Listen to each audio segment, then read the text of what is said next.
Just some water. And an All-Star Game cup. I didn't go, but they still have leftover from the All-Star game. So. Or did you get it at the Marlies game? Mm-hmm.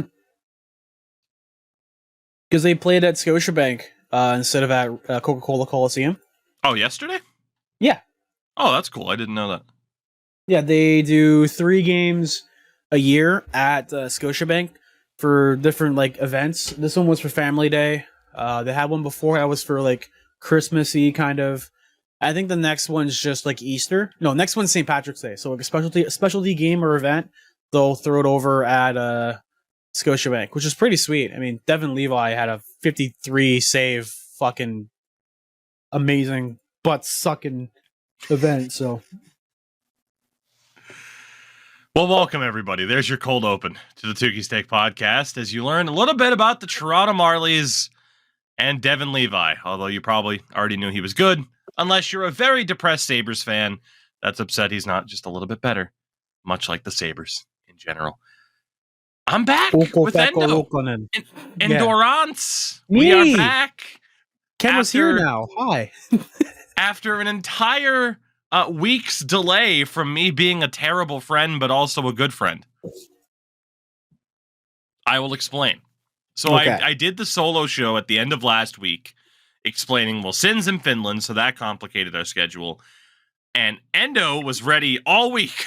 Yep. But I couldn't make things happen. And I explained that, oh, hey, we couldn't get the show lined up because I screwed up my sleep schedule to be a good friend.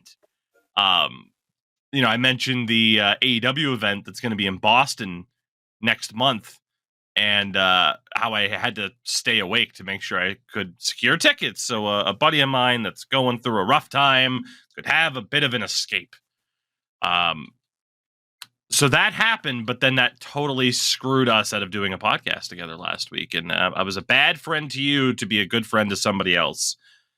And I'm not sorry, but I'm kind of sorry, but I'm not sorry because I did miss talking to you last week in this format. It's okay. I'll just harass you in chat about how you mispronounce certain words in things. Like goaltender. Well, now AHL goaltender Kazimir Kaskasuo. I used to was Cassie Kuso, whatever. Cassie Kuso? How do you say it? How do you say it? Cassie. I always heard Kaskisuo, but I guess people are calling him Kaskisuo now. Yeah. It's funny because he was Habs Fan TV, like the guys who go around talking to the Habs players and everything. One of the guys was like, "Man, we suck. We need to call up that AHL guy, Cassie Kuso," and Kaskasuo's wife, Whitney, who's a great follow on Instagram, TikTok, or whatever. She made a joke about that. So then she's like, "That's got to be his next player name." So then I hop on NHL 24. And I'm like, you know what? I'm gonna troll a little bit, and I made like Kaskasuo's last full name Cassie Kuso, like with the hyphen Kuso. And she was like, "I'm gonna get that on a jersey." I'm like, "Go for it." It's good. Oh man, the only interaction I told you this too. The only interaction I have ever had with him was he randomly DM'd me on Twitter one day, and he's like, "Hey, you don't happen to have my Hut card, do you?"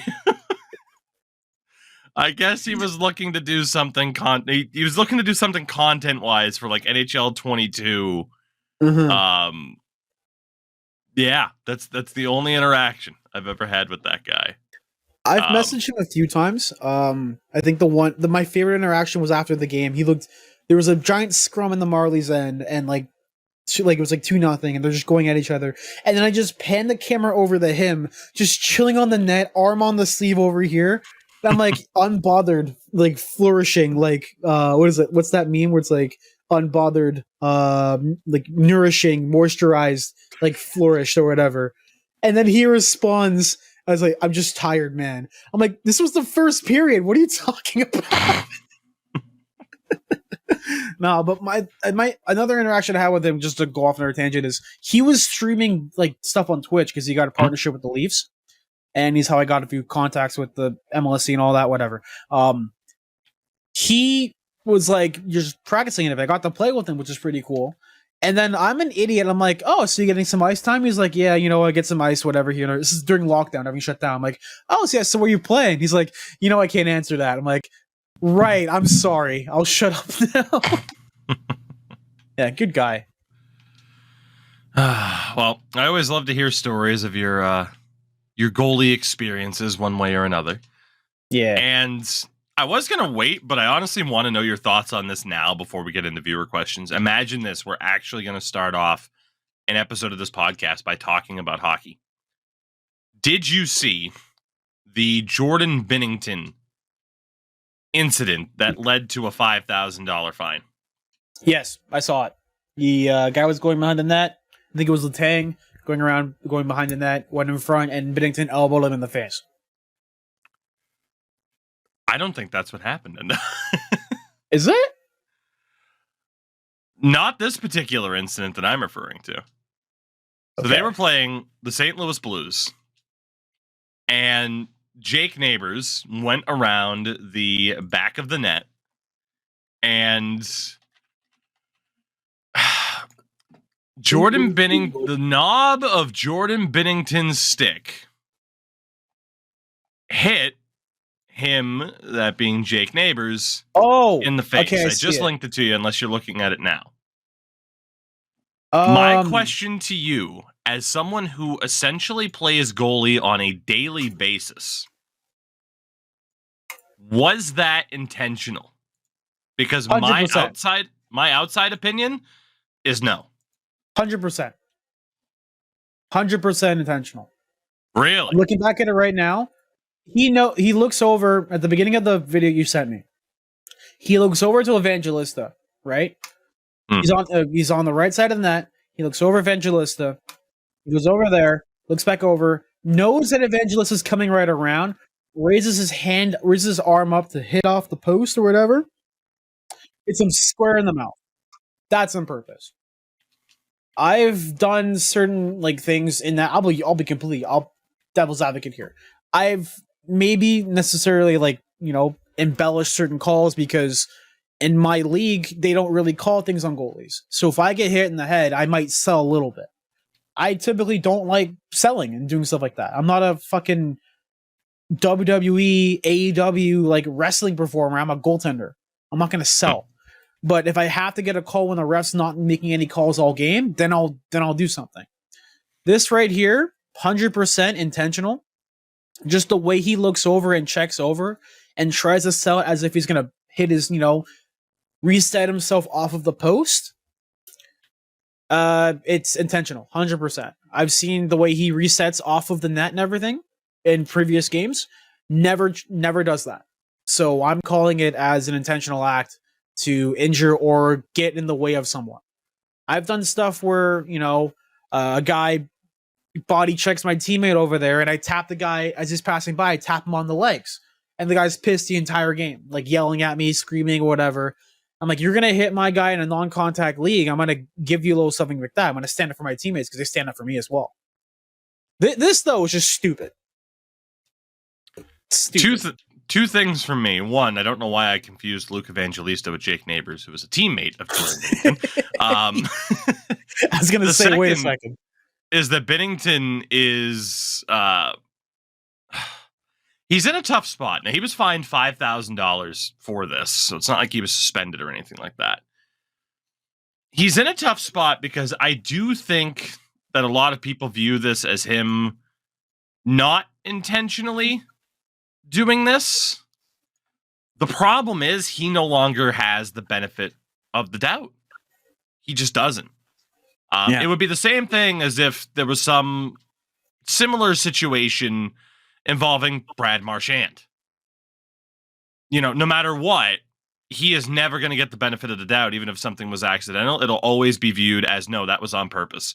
Same with Jacob Trouba. Same with Tom Wilson. Eventually you lose the benefit of the doubt, and it can kind of skew what a situation looks like, because even if it was unintentional, if it looks like it could have been, a good amount of people will view it as that. And, I think there are a lot of Blues fans who are very defensive of Jordan Binnington, and I don't necessarily blame them. I mean, he is the goaltender that helped them win their Stanley Cup in 2019, right? You're going to support that player.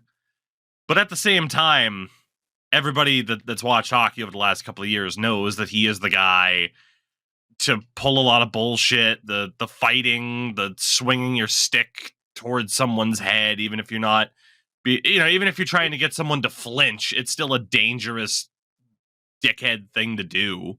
Yeah. Because what if you do hit that person in the head or in the face, Intent to injure kind of thing. Yeah, like he doesn't get the benefit of the doubt in these situations anymore, even if, maybe in this particular incident it wasn't intentional. But I did want your opinion on that from, your experiences of, again, playing goalie on a daily basis. I mean, it's different lower level leagues, but that whole idea is, I saw like the top defense being, he was just looking to do the whole tap the post thing to kind of get his bearings on where he was type of thing. Yeah. You can look at it either way, but again, he's not in a position anymore where he gets the benefit of the doubt. And that's his fault for being a shithead on numerous different occasions. Now, about the reset thing, goalies typically, just because it's neutral, you want to center yourself in the net when that stuff happens. When you're going to center yourself. He's on the right side, doesn't even move, and then he just puts a stick out. If he was in the middle of the crease and then did the stick thing, I'd understand. But he doesn't. And I don't want to say it's out of character, but it's out of his mannerisms from games that I've seen in person, we were played, and games that I've seen on broadcast. Because half of the time when I'm watching like hockey games, I'm not even watching it for the actual like play itself. I'm watching it for because some arenas offer you to have like different camera angles. Like you can have there's some feeds that have like the 3 angles where you have the main broadcast and you have the above view camera for both goaltenders, so a heads down display. And then some of them have 6 where it's like different cameras along that kind of like style, which is what I used to watch hockey games for, just so I can get like a read of how how goalies adjust for like certain shots and certain plays and read it through and, kind of like study like game footage. Right. Because like, I can't afford to go on the ice every goddamn day. So that's how I learn and develop my skills as a subpar beer league goalie. But yeah, it was just not indicative at all with how goalies typically would, reset. Because he sees them the whole entire way through, and then when he goes behind the net, then he looks over at his teammate, and then as he's looking away, he hits him square in the face, or attempts to hit him square in the face. I mean, it is pretty interesting that, in watching the play again, he does get him, that being pretty Evangelista, good, right in the mouth from the looks of it. Yep. Well, maybe right in the visor. It's good aim. Yeah. I would say if he hit him in the mouth, it would be 100% intentional, in my opinion. But the fact that it gets him in the visor is interesting. But I don't know. Interesting play. Endo, how about some viewer questions? Sure. I was going to say, unless you have anything else to add about how you've been, what you're up to. No. Looking for another job because they took our jobs. But besides that, things are going well. Polina just got home too, so that's a fun factoid of the day as well too. Hi, Polina. I'm sure she'll be very happy to know that she doesn't have a story that you've told that she now has to answer for. What was that? I'm sorry, I'm waving to my lady. Numerous times while we've been recording, you've told stories that she has then had to walk up and explain, like, well, here's what actually happened. Right. That's not the case this time. Yeah, it's not. I haven't badmouthed my partner yet, so it's great. Yet. Keyword. Yet. Keyword is yet. All right. Our first question for this lovely show comes from one Scroopy Noobers who has sent a lot of questions over the years. What is your favorite sub-genre of metal? Heavy, thrash, hair metal, death metal, power metal, new metal. Spelled incorrectly, Scroopy. You put N-E-W. We all know it's N-U for Party new foul. metal. Pirate metal or any other subgenres. He adds, I personally love melodic death metal. Give me some Ailstorm, some Scottish pirate metal, just because of the meme of everyone just loving that. I've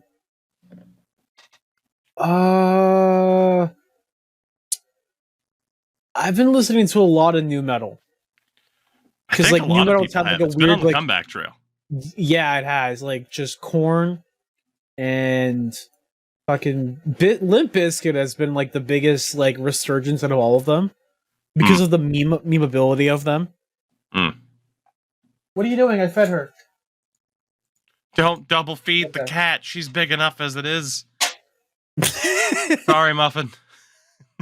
she's not even fat anymore. We got her shaven down and trimmed her up, and she's just a big cat. As someone else who recently took his cat to the vet, he looks gigantic, but the vet's like, oh, he's not overweight. He's just a big cat. Like, that's apparently a real thing. Yeah, You can be big boned as a cat. big bone cat. Basically. Yeah. Hey, come show the wonderful people your jacket. Yes, your And jacket. now she'll have to tell the story of the jacket. Yeah. Cats.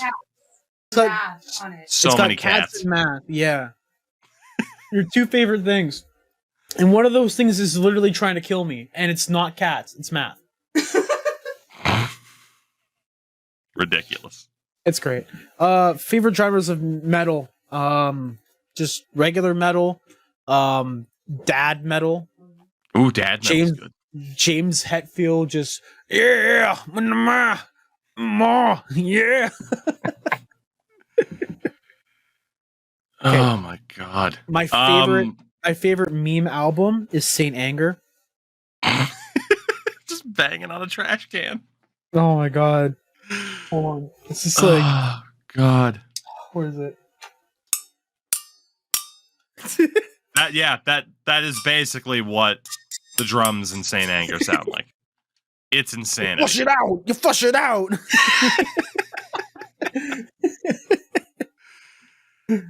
Oh, my lifestyle God. is equal to my death style. No, my lifestyle determines my death style. Yeah, I'm searching. Have you ever seen the documentary about the making of Saint Anger? No. It was Some Kind of Monster, which was also the name of one of the songs off the album. It is fucking hilarious. It is just a bunch of dads trying to figure out how the hell to record this album. I highly recommend it for good meme potential. Highly recommend. My favorite Metallica clip is Lars freaking out. He fucking left the band. God. Screaming. Oh god. So I'm trying to think of how the hell to answer this, because I think there's a little bit of everything, right? Like if you go to the Wikipedia for heavy metal subgenres, there is so much. So much. In terms of a favorite, I'd probably just go with like standard ass heavy metal, but I listen to thrash metal. I've listened to hair metal. I've listened to basically all of it, but like you go to this and it's like, oh, let's talk about alternative metal, which includes like Alice in Chains, which I describe them more as metal than grunge. Tool is in there, and Faith No More, and whatever. It's like, plenty of that. There's funk metal, which, who doesn't love funk and who doesn't love metal? So just clash them together. Living Reggae Color, metal, Legends. Yeah. You mentioned new metal. I mean, with the likes of Korn are the kings of new metal. They are, but Limp Bizkit's in there too. You got rap metal, which includes a lot of Skindred's discography. Big fan of that particular band. As you know, you make fun of me all the time for listening to them. Fuck yeah. I think Skindred's more like reggae metal, honestly. Basically. And it's tremendous. It is. God, you can Like, basically, the only thing that I don't like metal-wise is the super harsh vocals. Call it what you will. A lot of people are like, "Oh, harsh vocals is a dumb thing." But God, screamo is a great. for You don't know a me, single word they're saying, just fucking. yeah, see that's where you lose me. Like, I get the whole defense of that. It's like, oh, well, it's like they're using their voice as an instrument to make sounds that you can't make with actual instruments. Like, I respect it. I just think it's shit to listen to. But that's also the point of it, is that it's inaccessible to most people, right? Where it's just the grunting and the growling and the high pitched fucking screaming the whole way through. I'm like, I can't do it at that point. I'm too much of a soy boy to handle it at that point. You know, But also in that same breath too. I don't know what to describe Pierce the Veil as, but just the fucking when the vocals are super high pitched, it just like throws me off. Like it's you get sick riffs and guys like the sun. It's like why? oh, shit. Oh, Drink man. the poison and I fast the fuck out. Tell you about the good life. I just can't. Okay, it sounds fucking sick. Like, but at the same time, the lyrics just I don't know. It's just like the vocal track of it just kind of fucks me up. I don't know. Yeah. I don't know.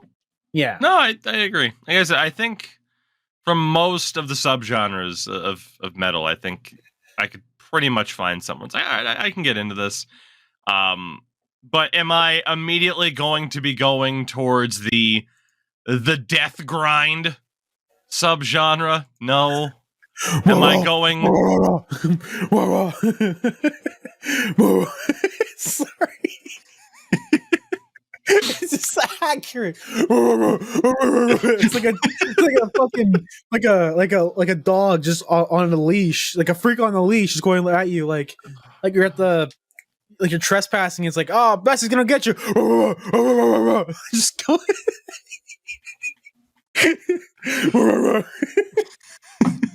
DMX core. Is what you hear it. Listen. Oh my god. Now I will say, Mark, give me a sign. Okay, I'm good. Okay, I'm done. there is so within metal there's grindcore, which is itself different genres already blended into another genre, right? But there is a subgenre within a subgenre.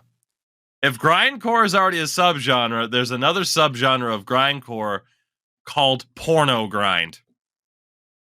And I would like to read the Wikipedia excerpt. Oh God. Porno grind, also known as porno grind, just a space, or porno dash grind, or porno grind, two of the same things, is a musical subgenre of grindcore and death metal, which lyrics typically deal with sexual themes.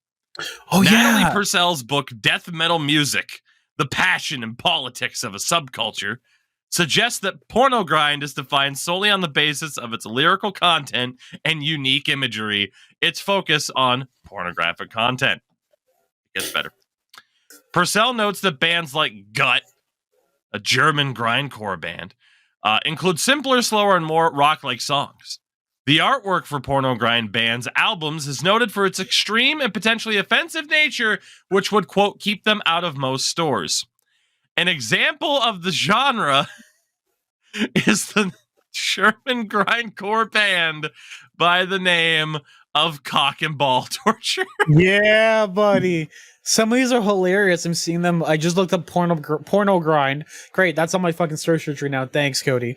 You're welcome. Cock and Ball Torture artists.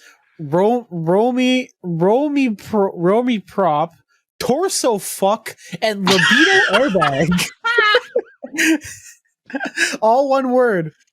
And then some songs named as Supreme Genital Goddess, multiple slave sex, anal sex terror, and GUT forever. Like, if you think those band names are weird, dude, like just the deathcore genre in general. Band names such as fucking oh my god, hold on. Dude, Infant Annihilator, Betty White Tit Fuck is another name for a band. I know that one that one gets me all the time too. Yeah. Jude, just like Jude. Dude, God, so many fucking names. I'm looking at the Sound of Porno Grind playlist on Spotify. Oh no.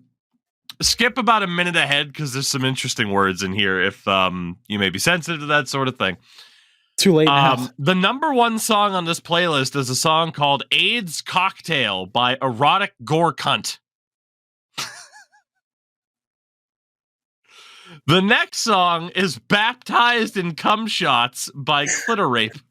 Clitorape? What the fuck? Oh my god. We have Grind Your Head Off by Razor Rape. Jesus. Coca-Cola Truck by the Spineless Fuckers. Yeah. Uh-oh. We have Daily Dose of Disappointment by Hyman Holocaust. I didn't know Zach Hyman had a band.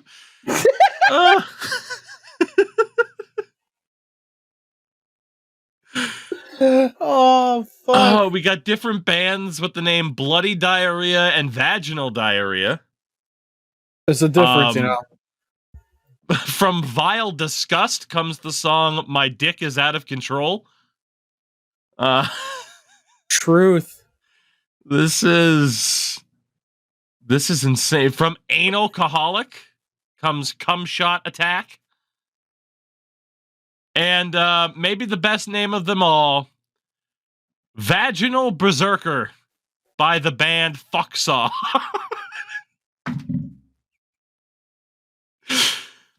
Oh no, better yet, Gore Grind Graveyard by Rectal Smegma. Oh man. Holy fuck. Oh, and here's Torso Fuck with Raped by an Elephant. Jesus Christ. Well, I don't know if this is where Scroopy thought this was gonna go, but here we are.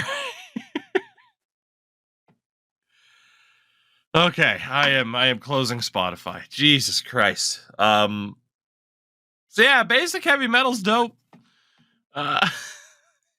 Listen to new metal. Listen to Korn. It fucks.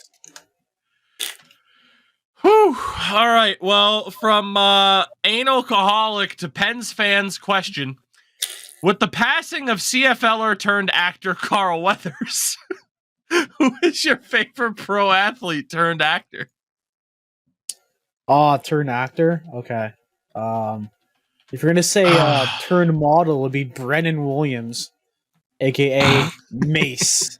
Dude, he had a move with him and his and was it Mansoor, where it was like two of them doing like a he picked the guy up and then he came over, like it was like a double like body drop, and he's like, "What should we name the move?"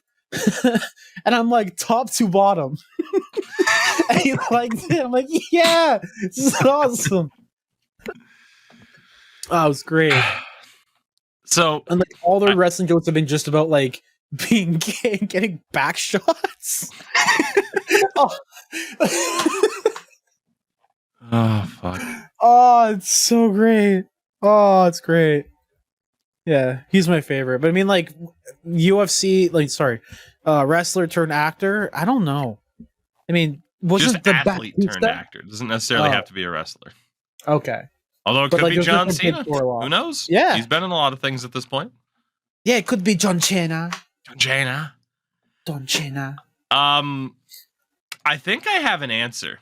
Now, there's a lot of possible answers. Shout out to Hall of Fame running back Jim Brown, who was in. Do you remember the movie Mars Attacks? Oh God. Yes. beautifully cringe from the mid-90s. I love that film so much. You have other examples. Kevin Garnett in Uncut Gems. Let's go, KG. Uncut Gems. Dave Bautista, Guardians of the Galaxy. Spectre, I think, was the Bond film he was in. There's a lot of good options. But my choice... I feel like Batista, as good as he was in WWE, I feel like he generally was probably just better off as an actor entirely. Like his acting catalog is so much. His UFC catalog in the UFC, his WWE catalog is impressive, but like his acting catalog itself too is insane. Like, yeah, I feel like a lot of people would probably answer Arnold or The Rock for this. Both good choices, but my choice is Terry Crews. Mm-hmm. Terry Crews, who was drafted by the LA Rams in the 11th round of the 1991 NFL Draft. Number one absolutely counts for this. But you might think, like, oh, okay, I mean, he's been in a lot of stuff. You know, you go to his filmography page, there's quite a bit there for Terry Crews. However, what I would choose Terry Crews for is not what I think a lot of people would be expecting. I would nominate Terry Crews off the strength of the syndicated television show Battle Dome. Battle Dome. Wait. I think I know this. It was a knockoff American Gladiators show. There is a great video out there on YouTube. All you have to do is search Battle Dome. It's the top result by the channel Wrestling Bios, which if you're a wrestling fan, that's a must-follow YouTube channel if you're not already there. And he covers the entirety of the Battle Dome and WCW crossover, where this knockoff American Gladiator show thought, how can we get attention? And it's if we have a crossover with World Championship Wrestling, which included Terry Crews appearing multiple times on WCW television in character as T-Money, which was his name on Battle Dome, because of course on those shows everyone had names. You know, like on American Gladiators, you had I don't know, think of a name, Nitro and Fury and shit like that. Except Battle Dome had the Commander and Payne, Payne, and Bubba King. It is a beautifully shit knockoff TV show, and Terry Crews deserves an Oscar, an Emmy, and a Golden Globe. All at the same time. Just schmelt them down into one and give Terry Crews the respect he deserves. Endo, who's your favorite athlete turned actor? Probably the Baptista. That's fair. Because he's just had multiple roles of different things, and he does it very, very well, which is good. That is true. As I almost not like The Rock, who is just The Rock in everything he does. The Tooth Fairy, he's The Rock on hockey skates. What's the other one? The Pacifier, is that him or is that fucking? I think that was Triple H. That's Vin Diesel. Okay. That was Vin Diesel. Yeah, that was Vin Diesel. Thanks, Polina, for looking at me weird. There you were. You can give me a glance. You mean you don't want Dwayne Johnson in, what was it, Jungle Cruise or whatever the fuck? Was it Jungle Cruise or was Jungle to Jungle? I don't know. Oh, he was in Jumanji. That's what it was. Yeah. No, he was in Jungle Cruise too. Okay, there we go.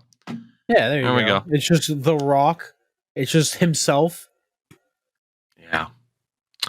The only time The Rock has ever acted was when he's playing as Hollywood Rock. Hollywood That's Hawk. it. Hollywood cock. Oh, God. If it's some. Sorry. Oh, goodness. We'll go to our next question. Why not? From AJ, an actual hockey question. With Arshdeep Baines potentially making his NHL debut tonight for the Vancouver Canucks, who is your favorite feel-good undrafted player story? It can be from your particular team or just in general. Is there anybody for the Leafs that jumps out to you as someone who was I don't know, a bit of a long shot to make it? Did Kyle Baun ever actually end up playing for the Leafs? I know he was with them, but did he suit up for a game for the Leafs? He did not. Well, technically speaking, a prospect of the Maple Leaf system is Justin Brazeau, who scored in his first NHL game. With the Bruins now, a guy that I had seen play a couple of times for the Maine Mariners. Yeah, he was a solid guy. I mean, he's 6'8", so you know. Mm-hmm. He's a big dude, and yeah, scored in his first NHL game. His first goal, his first game. Yeah. Bruins win. It was beautiful. It was beautiful. The Bruins haven't been too hot after the restart from the All-Star break, but hey, Justin Brazeau scored, which is pretty cool. Yeah, I don't know. It's kind of tough to think about, like, okay, like the greatest kind of players to have, like the greatest undrafted players, or even not even necessarily the greatest undrafted players, but just notable undrafted players that might have had, you know, some crazy obstacles to overcome to actually get to the NHL. Bobby McMahon. Yeah. Bobby McMahon was not drafted. But I think the best one was Trevor Moore, who like is now like a mainstay with the Kings. So right. Because he got an invite off of camp to join, and then from there it was like, oh, we don't really expect him to, you know, go that far. So let me see if I can find exactly his profile. There we go. Yeah, Trevor Moore is making $4.2 million for the next like 5 years. It's a good deal. I don't have too much to add because I'm trying to look back at some of like the previous Bruins seasons, especially. And I don't know. It's tough because a lot of guys I'm like, oh yeah, it didn't quite work out, but they have good stories. It's like, oh, they were drafted, so it's tough on occasion to find those actual long shots. Bobby McMahon's a good shout though. He has looked awesome for the Leafs. Yeah. In the aftermath of the All-Star break. And now just in general for like he's got like what McMahon's got like he's got the same amount of points he had now they did before the break. He was also like sat as well too. Like he spent time going up and down with the Leafs and the Marlies. Yeah. For the entirety of the season, just up and down, up and down, up and down. I'm just glad he finally was able to stay up.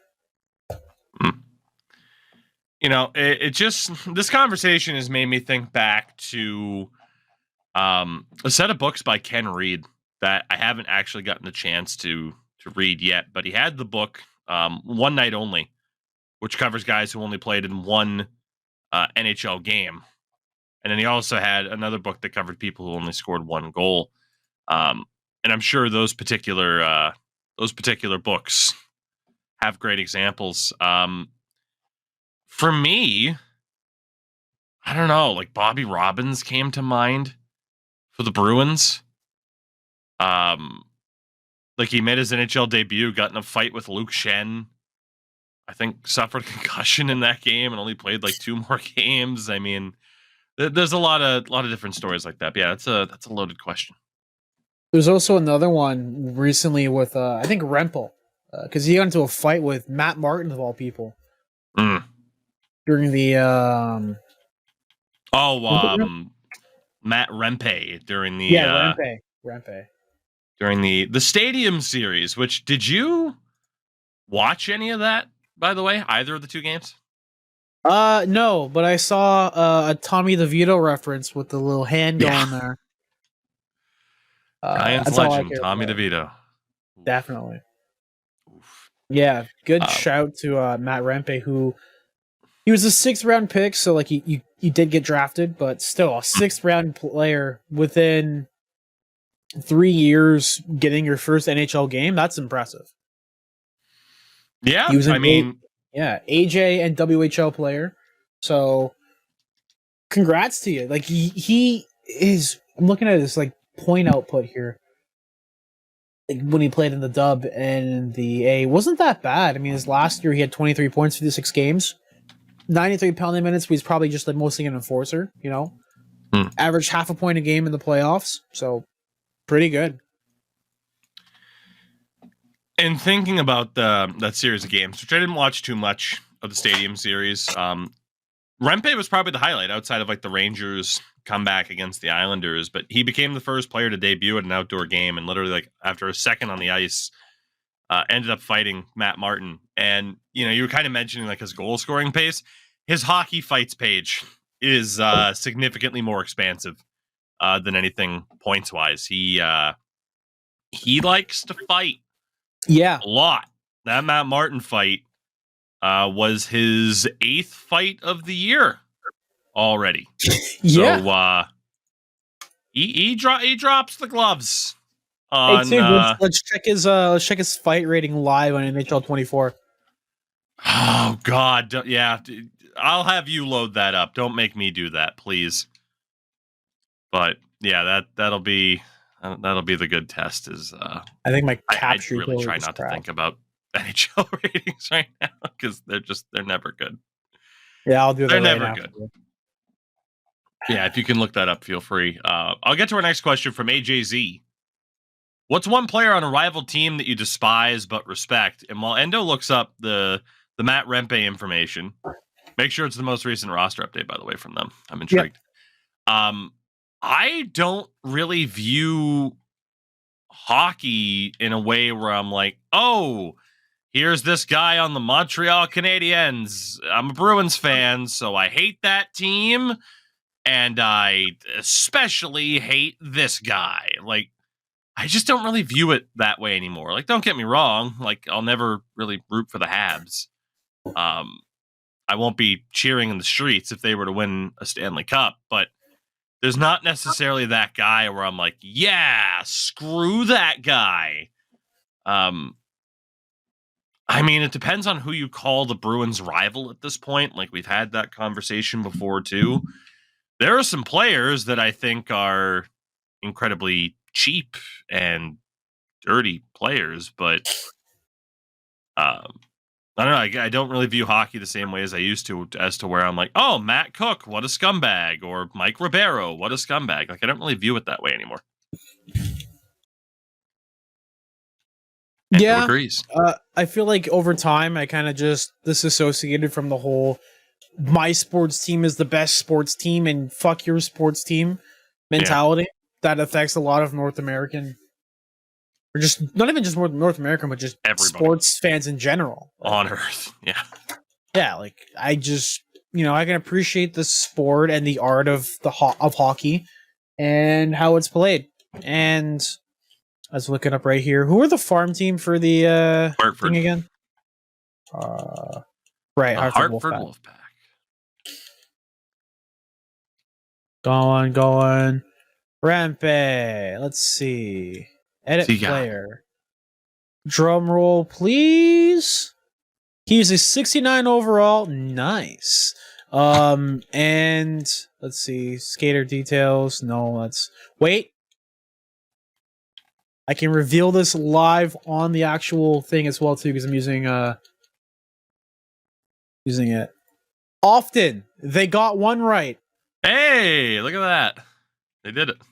Yeah, they did it. They're improving. All it took was dozens and dozens and hundreds of examples that I've sent them to be like, hey, you should fix this, for them to finally start getting stuff right. Imagine. And time to never open this game up again. There we go. There you go. Xbox From off. the ghost of Gary Bettman, What are your favorite genres of viral videos, i.e. dash cams, cats, Karens? You know what's a good one? I just found this subgenre of like kids getting hurt, but not like to the point that we're actually like hurt, with like, you know, falling over and all that. Kids in mirror mazes running straight into the mirror itself. That's the greatest.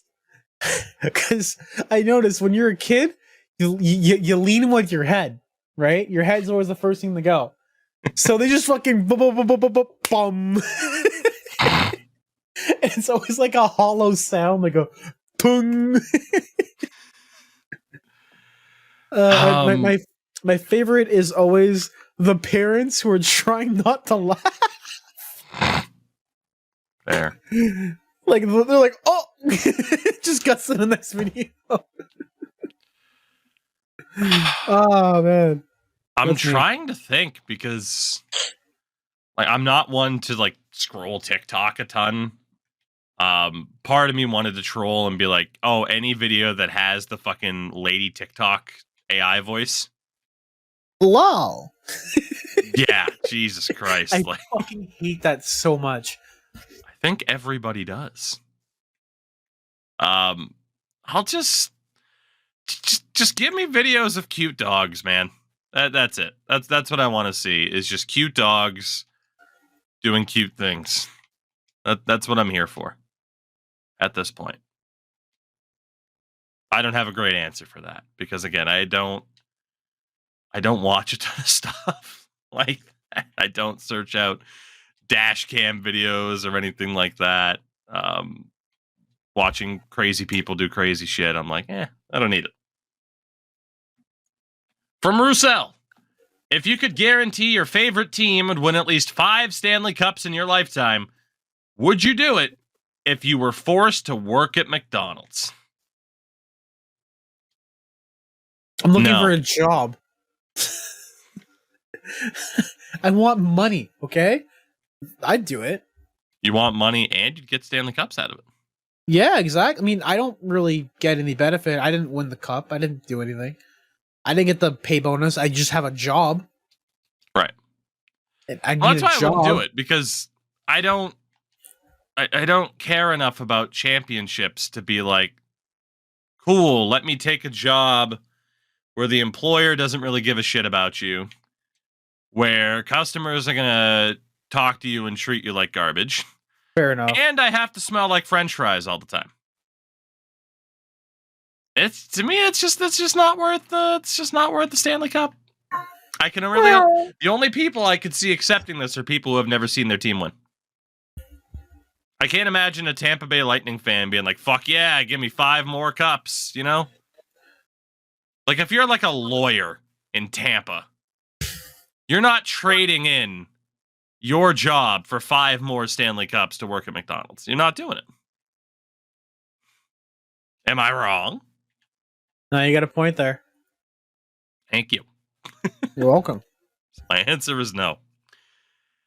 Our final question.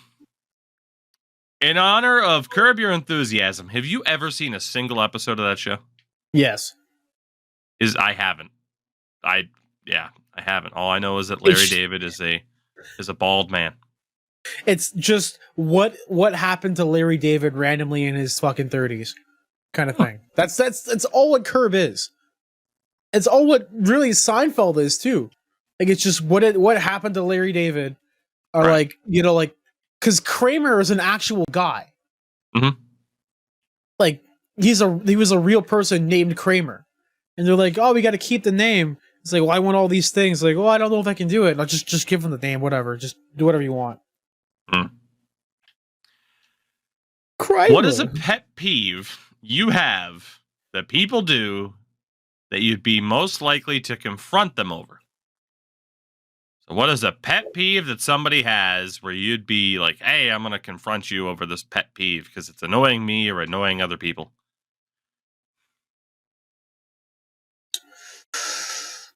Existing. I don't know. Good answer. Yeah. I don't have an answer for this either. I got a few.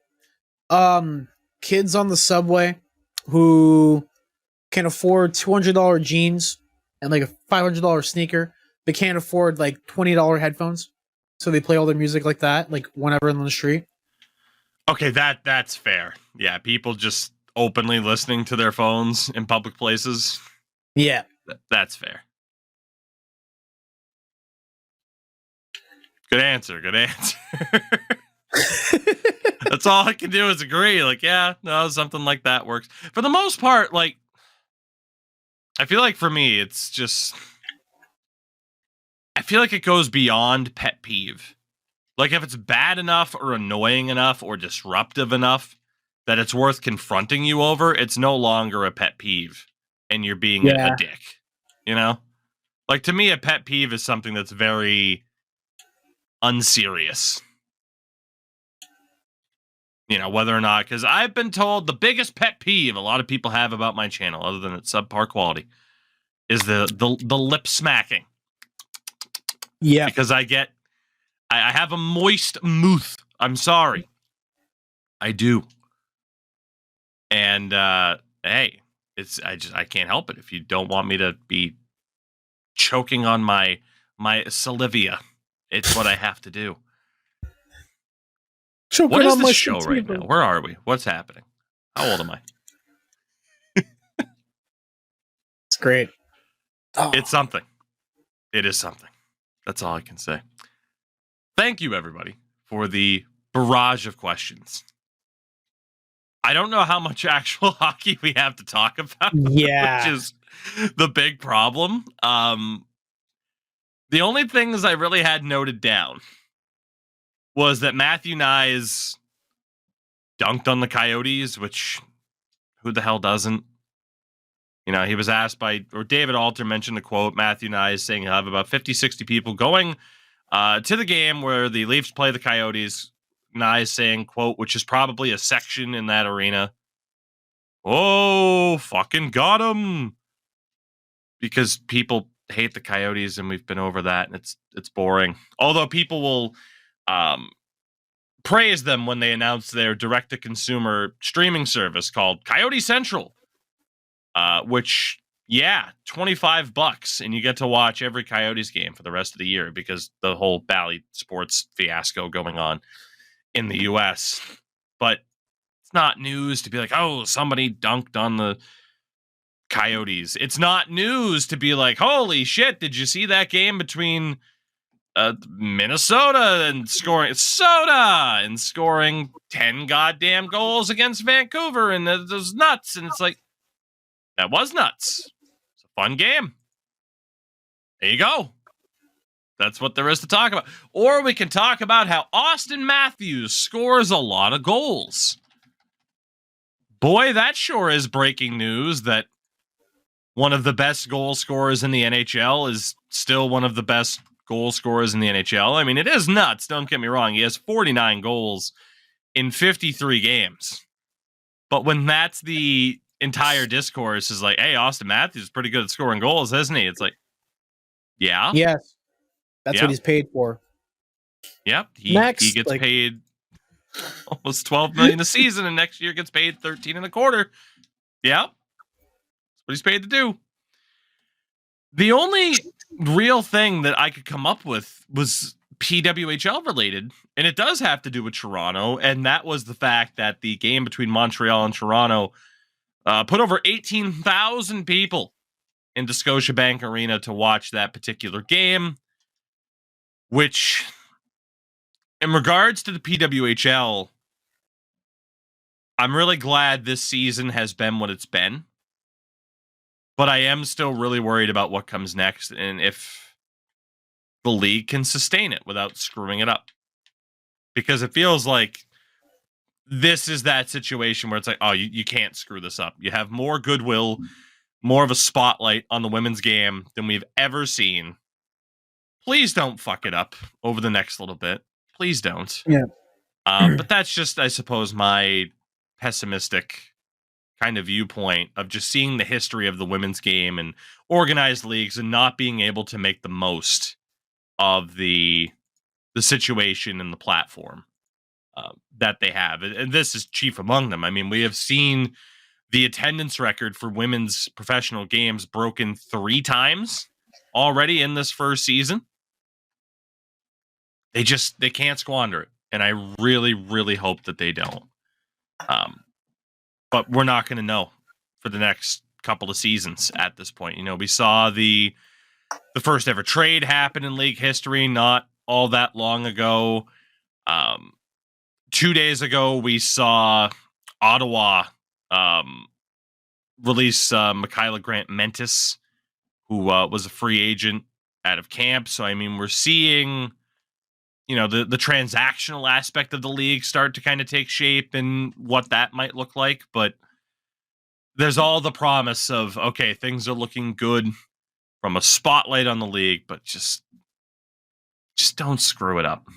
Now they're not, as much as I'm enjoying the league now, it's just a nervous energy of like, just don't screw it up. Please make the most of this opportunity. Not the players, but the people, in control of the league and organizing the league. Yeah. I'm trying to think of what I'm trying to say here. The big thing is the Canadian teams will always have the support because Canada loves hockey. And I think the bigger one is the American teams. For example, the New York team, who doesn't play in New York, has had attendance issues from what I've seen compared to the rest of the league. It's also weird because not every arena has the same capacity, because the Toronto team plays out of Mattamy, which is 2,500 people at max. Which next year they're probably going to be moving to Rico, which is 8 capacity. The Marlies have averaged 4,000 to 5,000 a game, which is pretty good, pretty decent. They're like mid range for attendance. Granted, the Marlies aren't really doing the best in their positioning for the Calder Cup, and their playoff structure is really, really weird because of how the divisions work. But anyway, it all depends on, again, staying power and if those teams can stay there. Because, their initial plan with having 16s was, set up the foundation. Granted, most of them are on the east side of the country. So then chances are they'll go from east and sweep downwards and move more over west and have more players that way. But like you said, it's all about building up the foundation, having, a core fan base and core amount of people. I think they could have had more teams if they waited longer. But I think the thing about them deciding to, get the ball rolling immediately is a good thing and a bad thing. Because one, not all teams have their own distinct identities. 2, no one knows who makes the goddamn jerseys. I believe they're K1 replica jerseys from what I've seen online. But, even the player jerseys are sublimated, they're not stitched from what I've heard about them. And which is a quality issue, whatever thing. If you're a major sports league in North America, save for the MLS, your jerseys should be stitched. That's the way I see it. But that's little nitpicks here and there. I just hope that viewership retention goes up, and if they stick to their idea of having PWHL games free to watch on YouTube, will be big too. So, they have their TV deal with, I believe it's TSN has the rights for them. Yeah, TSN has the rights for them. They give them a very, very simple broadcast package, which you don't really need that much, realistically. But yeah, I just hope that they have staying power, because it's good for the sport. It's good for people who want to watch and can, watch pro hockey for an affordable price. When they had 18,000 people inside Scotiabank Arena, it was a hugely different vibe than what it was for a Leafs game. Not only did they win 3-0, they were loud. They were making noise. People were genuinely having fun, and it's crazy to think what happens when you don't price out your fans out of your home games and have them basically be forced to either drive up 4 hours or cross the border to watch their favorite team play for an affordable price. I was going to mention that too. I think that's probably the biggest takeaway that I had from that particular game was just the reaction of a lot of people being like, I wish this is what Leaf games could be like in terms of that atmosphere, because it could be. That's always the biggest complaint about Leafs games is just how corporate it is with all of the company seats, all of the suits, especially lower down, and the heavy effect that it has on the atmosphere for those games where, you know, people have said it like, hey, the real fans are the ones stuck outside. And what the hell is it called when it's the Leafs? Because I know when it's the Raptors, it's Jurassic Park. But what the hell is it called? I think it's just called Maple Leaf Square. Okay, there you go. I thought they had a cool name for it, but I lied. It was like the Ford fan area, or whatever the fuck it was. It's just Maple Leaf Square. It's always been. There you go. Regardless, I can't help but agree with that, right? I think, you know, you look at maybe some of the Leafs' struggles in the playoffs. You don't want to say like, oh, well, if just certain people had been, you know, in the arena and the atmosphere had been better, that results may have gone their way. But you can't totally discount that either. The effect that the in-arena atmosphere can have on a game and how it plays out. It can be a very, very big factor. I think back, I mean, I mentioned the 2019 Blues Stanley Cup win. There was a really nervous energy for Game 7, which was in TD Garden. And when the Blues scored first, it knocked the crowd out of that game for a really long time. And lo and behold, the Blues are able to win it pretty convincingly. And I do wonder for the Leafs in some of the situations that they've had, you know, the series against the Bruins, chances to close it out at home, other options, you know, this past year against Florida. Would they have done better at home had it not been, you know, the different suits there and stuff like that? I don't know. Who's to say for sure? But it does make you wonder at least. But I also don't see a change happening anytime soon in that regard. It's just, there's just no way. Like, it makes you wonder if there's like if they were to implement like a dedicated like fan section where like those tickets are cheaper, but then you also run the risk of, I know like in certain like sports teams they do have a supporter section where you have to sign up for their program, and then the tickets are given out like maybe like the day of the game or whatever. Like, that's one of the ways to, you know, try to like have a fan section there. I know the Clippers with their new arena, they have like a dedicated fan section. Like their arena is still not ready to go, but it's like almost done being built. And they have a whole section just for the home team fans, so that way they don't get like priced out, and they don't. So that way there's always some sort of support, like dedicated fans, kind of like football. I know like TFC has like the Reds, and that section is just loud the entire game and just make it as much noise as possible. It would be cool if, you know, more major sports had that, especially in Toronto, where, again, priced out, cheaper to just go somewhere else and go watch a game. Like I've said before, it would be cheaper for me to fly to like any city, almost any major city, grab Leaf tickets, and then fly back that same day than it would be to watch a Leaf game here in Toronto. Right.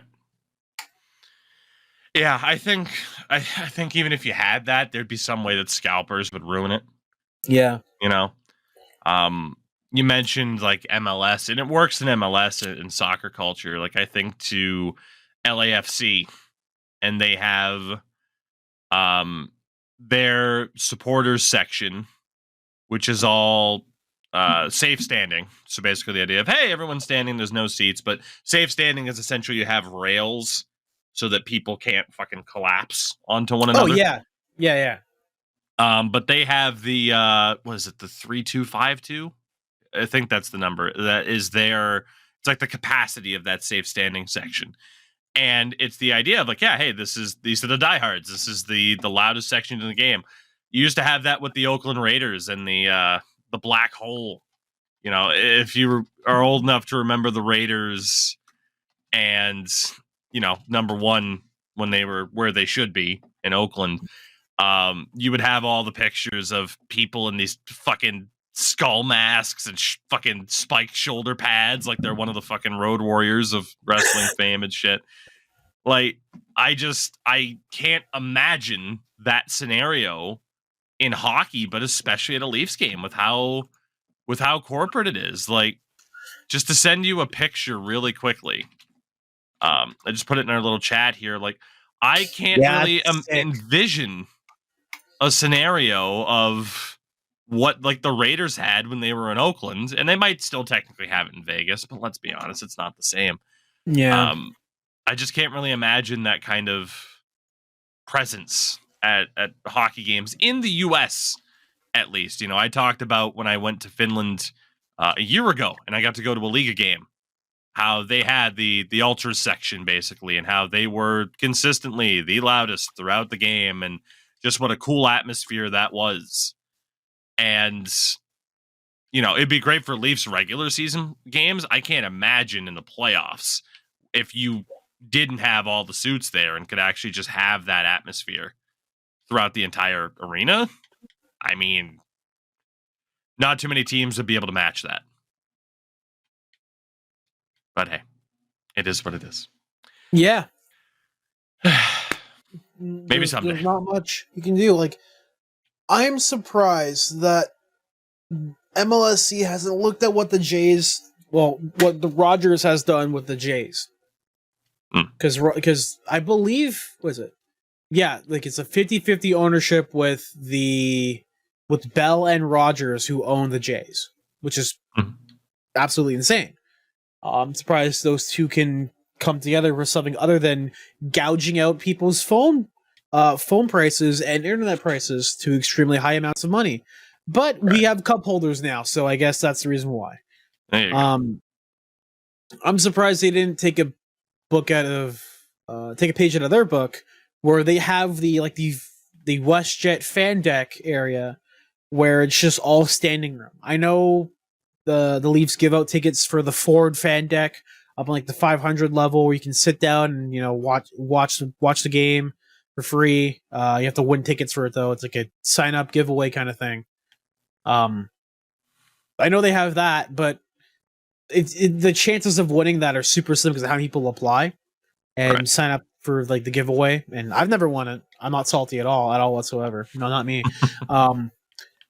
It's just, I'm surprised that they just really haven't tried ways to innovate, you know, to get the fans in there.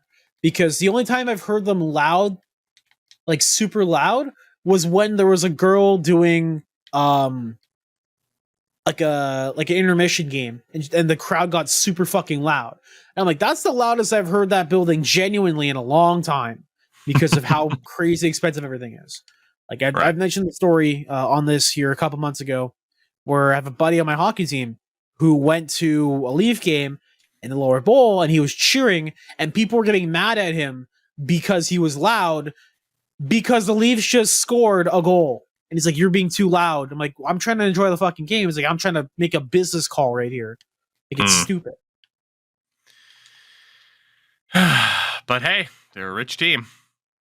So they got that going for them. They're worth a lot of monies. I just think it's not even a rich team. It's just a rich company that runs it. I mean, it's a part of the Ontario Teachers Pensions Plan. And the Ontario Teachers Pension Plan is like the biggest union in like North America, if not the world. Like, they got like serious power. They own parts of Ubisoft. They own parts of different other companies. It's crazy. It's nuts. Well, with that, everybody, we'll look to wind things down for this show. I don't know what this was, but I hope people enjoyed it. My favorite part of the show was talking about porno grind. Personally, I think we peaked there.